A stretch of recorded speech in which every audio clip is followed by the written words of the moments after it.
had the same business coach since January of 2011. Everybody wants help, but everybody's a little bit busy. I think most humans, though, are just sort of wired for a relationship. How do you start a relationship with somebody you don't know, but that you want to?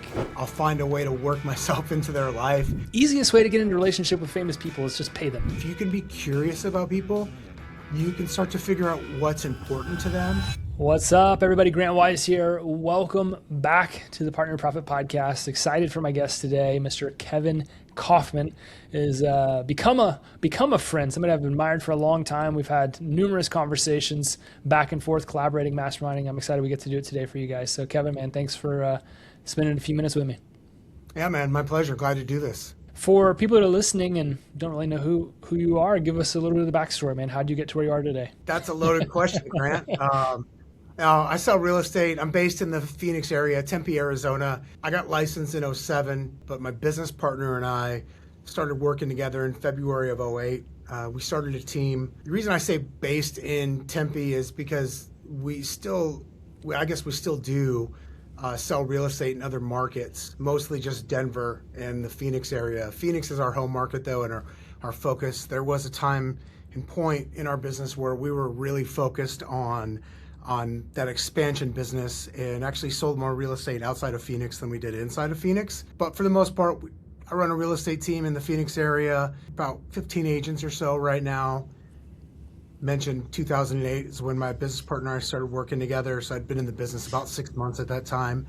And we do that, a few other things. I run a organization, if you will, at EXP, we call it a community, next level agents at EXP, that I spend a lot of time doing because I absolutely love kind of pouring into our agents and our group there. And then get my hands busy with a few other things, some real estate investments and a few other things, and spend a lot of time being a dad. And that's me. That's awesome, man. When you look at, growing your business through partnerships, relationships, going back to when you guys really got started, how has that impacted the growth of what you guys have done? I remember a very specific conversation I was having with my coach. I'm unique in the sense I've had the same business coach since January of 2011. Oh, wow. So there you go. We just crossed over 15 years.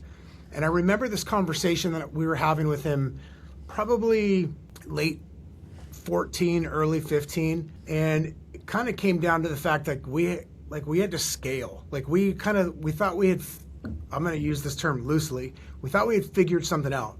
And we knew that the missing ingredient was more people, because we felt like we now knew, we had this process built and this system built and all this stuff.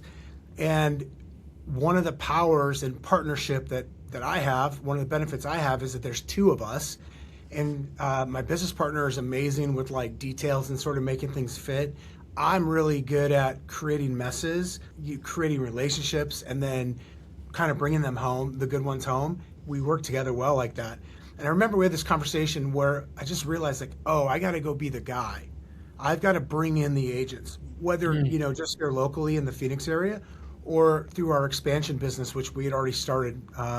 We had already started that kind of middle of 14. And so I set out to go okay, how do I add agents? How do I scale my business? Well, it's going to be through people. I'd already believed that was through relationships. And so one of the very first things I did to get that going was I went to all of my key relationships, people that I worked with. So my mortgage partner, my title partner, my home warranty partner, so on and so forth.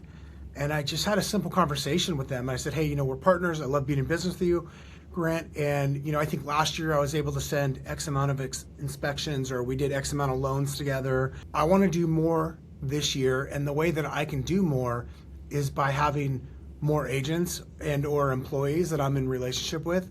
The way you could help that would be to introduce me to people. Not that I have to hire people, but you've got to introduce me to people. And so if I'm going to go, say, from 50 to 51 this year, I need you to introduce me to people. And that was when I first really realized the power of relationship. I also went to people that had been calling on me. So the lender that wanted to be my lender, the title company that wanted to be my title company. And I said to them, if we are ever going to go from 0 deals to 1 deal, here's how we get there. And I just made them my partner. And that worked incredibly well, to be honest, for both employees as well as agents. And then, as you know, like that leads to so many other good things too. Yeah, 100%. People start to, in order for someone to do that, they have to know what you're about. They got to know who your ideal person is. They got to understand your business better and kind of like the specialty that you bring. So it brought a lot of rich and deep relationships, as well as it helped me generate a ton more business.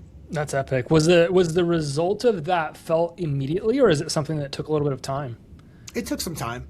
I would say a little bit of both, because I'll give an example. Like my primary lender, who still is to this day, by the way, he understood right away. And he was like, yeah, man, you want to hire people? He's like, I talk to agents and administrative people all the time. I would love to refer you. And so he started making introductions right away. Some others, it took a little while, but like it got so much that it just kind of became an engine for us.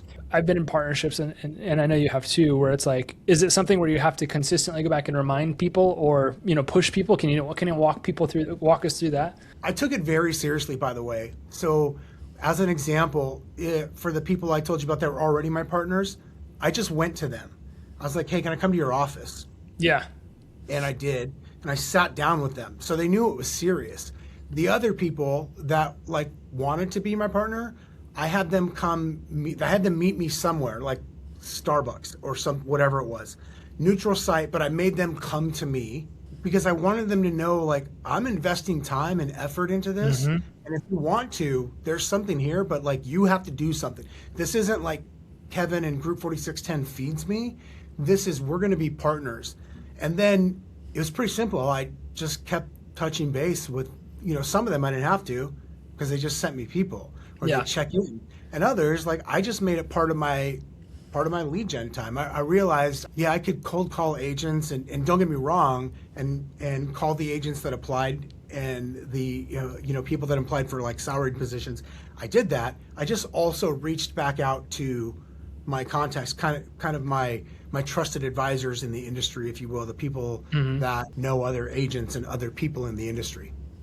I think when a lot of people look at it, it's like, oh, partnerships are amazing. People can just feed me business. I'm like, yes, they will, but you have to remind them that they committed to doing that. Not because people don't want to. It's just like everybody wants to help. Everybody wants to contribute, but everybody's also busy. Like they have their own lives, their own jobs, their own things that they are also doing. And I found in a lot of the work that I've done through partnerships, growing, just what we're doing with comarketing.com as examples, like, it's your job. Like you have to reach out and you have to build relationships and you have to maintain those relationships and you have to put things on the calendar and you've got to, like, sometimes you got to push, sometimes you got to do those things because everybody wants to help, but everybody's a little bit busy. It sounds like you had a similar experience.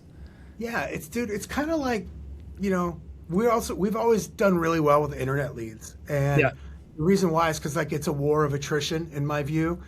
And it's not a call once thing, it's a call 100 times thing. And it's not that people don't want to buy or sell real estate when they hit your website.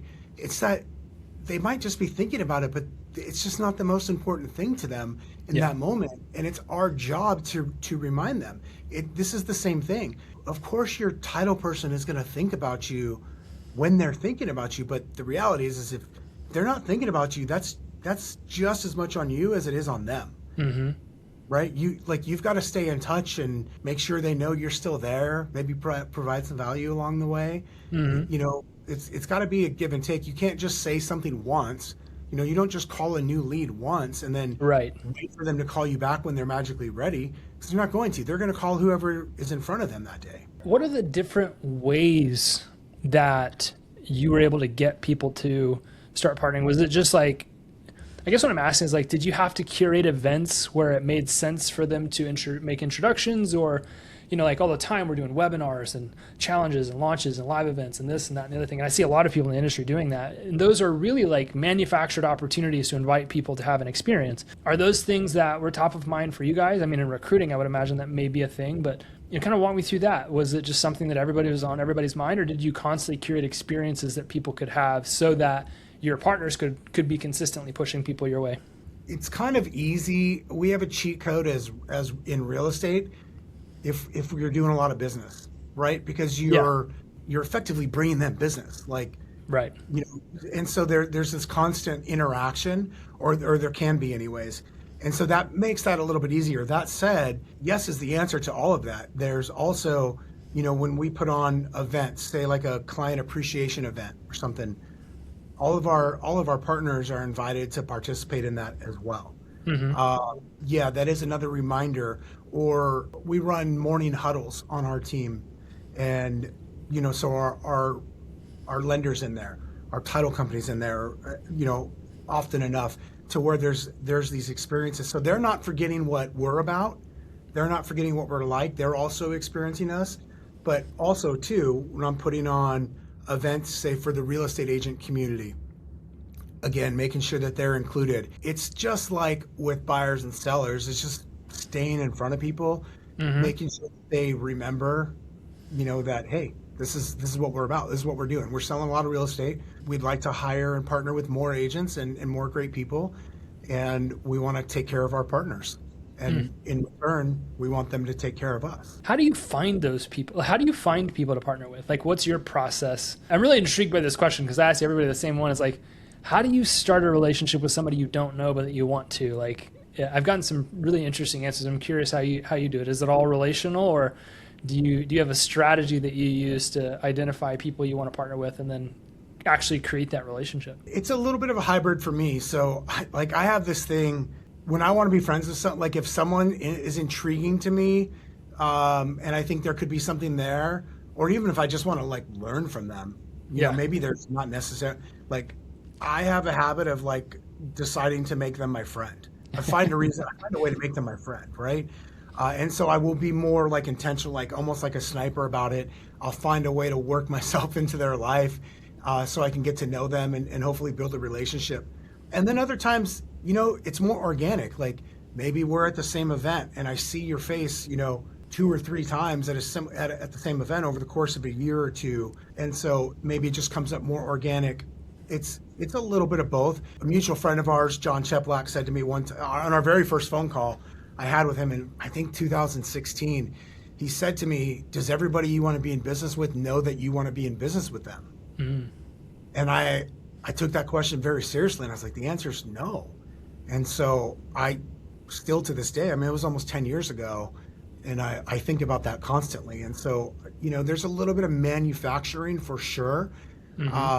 Sometimes it just happens, very organically because of events or things that occur throughout the natural course of business. I think a lot of people listening to this would be interested to know your sniper strategies for making somebody your friend. It's a skill set I think that you acquire because not everybody's really good at it. Like, get more tactical on it. What's something here? Tell me a story before of somebody that you've done that with. How did you create a new friend intentionally? I mean, I'll just think of my friend Justin Martin in Denver, Colorado. I don't know if you know Justin. Great dude. I saw Justin on a podcast. I happened to get introduced to him because a friend of mine was recruiting him.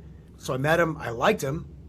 And then I think my next step with Justin was I invited him to be on my podcast, which was great because I got the chance to ask him questions. Yeah. And the short answer I would have given you, kind of like the short answer that nobody would like, was just be curious about people. But in fact, I was given a talk last week and it was about recruiting specifically. And I put a picture up of Ted Lasso, like, be curious. Yeah. Just be curious. If you can be curious about people, you can start to figure out what's important to them. Like if you can just listen to the words that they're saying and sometimes what they're not saying, whether maybe they've been on somebody else's podcast, so you can go listen to that, see if you can tune in to what stands out as important to them. Maybe over the course of your conversations with them, or maybe you're at an event and they're one of the speakers. When you listen to try to learn about them and understand them, it's real easy to go, oh, this is what they're into, or this is what's important to them. And I can use that as a segue for a conversation, which will then get me to the next step so I can go a layer deeper, as an example. I think that, podcasting is certainly one of my favorite relationship development vehicles because you get an opportunity to just like sit down and get to know somebody for 30 minutes to an hour. When I first started podcasting, it was like free coaching because I was always so curious how all of these people that I knew were so successful. So I got an hour of uninterrupted time to like ask them all of like the questions, and I'm like, yeah, but how did you do this? And how did you do that? And how did you do this? And you get such an education doing it because you're like, oh, okay, I didn't know that. I'm gonna take a note about that, and that's probably gonna work. I'm gonna give that a shot. But yeah, getting that opportunity to like sit down. I think that's what a lot of people, because a lot of the work that I do is in real estate home services as an example. So it's like, how do you start a conversation with somebody that you don't know, but you want to? I think a lot of people are intrigued by that because they're doing it. Like they're making a habit of like, okay, I'm going to start a podcast, or I'm going to throw an event, or I'm going to host an experience, or my favorite strategy, because everybody's like, how do you get in close with John Cheplak? I hired him to coach me for 5 years. That was I'm not gonna say it was easy. It was a lot of work on my part, obviously, but some of my favorite strategies are like, I was in a mastermind once. The guy, his name was Gulliver Giles. He's one of my favorite people. Called himself the Australian sales warlord. That's like what he went by. He had a sword that he carried to all of his events and stuff. He would knight people if they passed his sales certification classes. And I'm not going to try to emulate the accent, but I was like, how do you get around all these super successful people? And he's like, Grant, it's so easy. It's like, all right, get my notebook out. What is it? He's like, you just pay them. I was like, what do you mean just pay them? Can I just call them and give them money? He's like, pretty much. He's like, all of these people have courses or masterminds or products or services or events or nonprofits or whatever. He's like, easiest way to get into a relationship with famous people is just pay them. They'll be your friends. I promise. I was like, 100%. And I know that can sound like, whatever. Not everyone's going to love that answer, but it's true. Dude, write the check to get in the room. Yeah. I mean, I've definitely done that plenty of times where I wrote a check specifically just so I could be in the room and get to know some of these, get to know some people. I've got a friend who is in the home services industry, massive business. I mean, big. And, he told me that like through his journey, I forget the number of people that he's coached, but he's like, dude, I've coached with everybody I can. He's like, because he used it as a tool, as a way to get to know them and to learn from them. He's like, this is a guy that is one of the top 3 or 4 most successful people I've ever met in my life personally. He was like, there's something you can learn from everybody. He's like, if someone's selling a course or they have a mastermind or they're doing one-on-one coaching, he's like, they've got something to offer whether you like them or not. And it's, it's pretty easy to extract that. And he's like, you just keep the good stuff and take what leave what you don't want. Yeah. It's so good. It's so true. Like it is so true. Somebody last week on the podcast was talking about like, yeah, I buy all my friends. And he went on to explain exactly what we just said.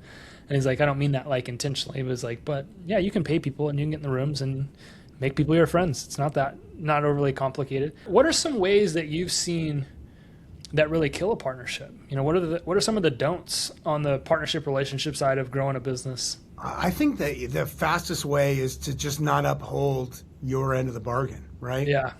If a relationship partnership becomes too one-sided, someone's not going to feel good about that, right? Yeah. They're going to feel resentful. Or if everything just feels transactional, I think over time that wears on people. Now there are some people that are out there that they're a little more machine-like and they can operate like that for longer times than others. I think most humans though are just sort of wired for a relationship, not just the give and take on the business side, but there's got to be some more substance there relationship-wise too. And so I think that's something you gotta check in on from time to time.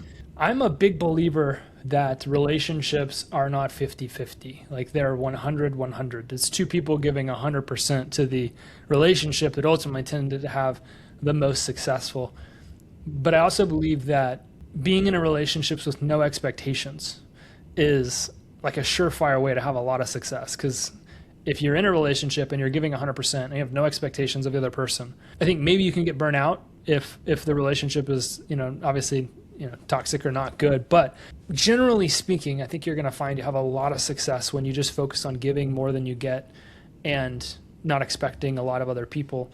It's been a great formula for me. I don't know if you agree with any of that or not, but I know so many people that are like, I was just doing this and doing that, and they weren't doing their part. They just kind of get burnt out. I don't know if you've got any comments on that, but it's It's certainly something I've observed. Like everything else in life, in my opinion, like there's nuance to this, right? I love the approach of like low to no expectations, kind of give 100%. And also they also do have to show up and bring something to the relationship. What I always think about is when I first got licensed. I spent my first 3-4 years in real estate not realizing that somebody could actually be a partner. I thought vendors were vendors. Mm-hmm. And certainly that is how a lot of people behave. Is like, hey, I'm going to buy you lunch, or I'm going to bring cookies to the office meeting or whatever, and therefore I want your business. And to me, like I don't want that relationship. Yeah. I want a relationship that helps both of us grow. And so, I mean, it was my friend Greg Gale. It was him. He was the one that made me realize, like, oh, there's partnerships here. Mm-hmm. We could partners, meaning they could help me grow, I could help them grow, and it would be win-win. So I agree with you. Like that's the mindset I want to put on, which is how can I be all in? How can I give to this relationship and not have this weird set of expectations? And if I've done a good job, I think this is the kicker. If I've done a good job with selecting the person, everything takes care of itself. Mm. If I wasn't good at selecting the person I'm going to be in business with, it's going to get resentful pretty quickly. How do you know if you've done a good job? How do you get good at that? I mean, I think you can look at your results for, do you have a Yeah. wake of bodies behind you or not? Like you can say all these people wronged me, all these lenders were bad, or all these title people or whoever, fill in the Yeah. blank, all these inspectors or these movers, whatever. You could say they're all bad, or you could just go, well, okay, great. Who decided to work with them? Like eventually there's only Yeah. one person that's at the scene of every crime. Common denominator. Yeah. What I see happens a lot with real estate business owners, I see it a lot with like when they hire people as well, is they just ignore red flags. Mm. Almost invariably, like if I was coaching you, and let's say you had a relationship that it had gone bad, it didn't feel good. Easy question I'd say is, Grant, let me ask you this question. During I'll call it the interview process, what red flag did you ignore? And there's always an answer. Mm-hmm. If you're being honest, there's always an answer. That's so good. Man, I could talk to you for a little while longer, but I want to respect your time. I appreciate the conversation today and the insight and the stories. I always like to ask, what's the number one way that we as listeners of the podcast that we could partner and walk alongside you and help you grow? What's important to you right now? I mentioned like I run a big community at EXP, and the reason I love that is because I love having a community of like-minded real estate agents that want to grow. So Mm-hmm. anyone who's ever looking for that or wants to listen to real estate content, we've got a podcast as well called Next Level Agents. Those would be main ways, and always looking for, I guess, referrals too. So Yeah, anybody who wants to buy or sell in Phoenix area, let us know. that's awesome. I'll make sure that we link up in the show notes all the ways that people can connect with you. And definitely encourage anybody that's listening to this, reach out to Kevin. He's a great guy, always wants to help, has a lot of value that he adds to the relationships, at least the ones that I'm a part of. And yeah, man, I really appreciate you spending some time today, and hopefully we can support you and help you grow too. You got it. Thanks, Grant, man. I appreciate it. Yeah. And thank you all for continuing to listen to the Partner Profit Podcast. We'll see you on the next episode. Peace.